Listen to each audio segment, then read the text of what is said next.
Merci Monsieur le Président. Merci au secrétaire général des éléments qu'il nous a fournis en réponse aux différentes interrogations que nous avons posées en commission.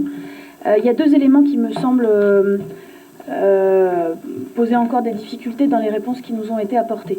Le premier, c'est qu'il avait été indiqué par le représentant de l'État au moment du comité des signataires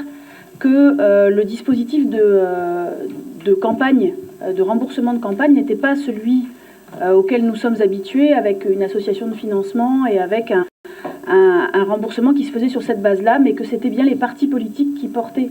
le financement de la campagne et qu'ils devaient simplement nommer un mandataire financier pour assurer les dépenses, pour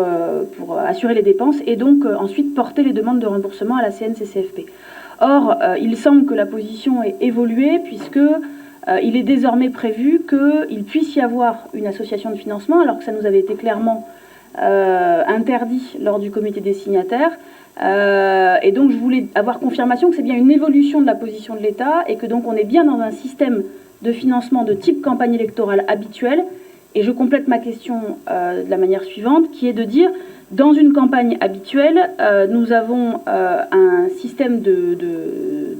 financement, de recettes, qui est encadré par un article qui est différent de celui de l'encadrement des recettes qui sont allouées aux partis politiques,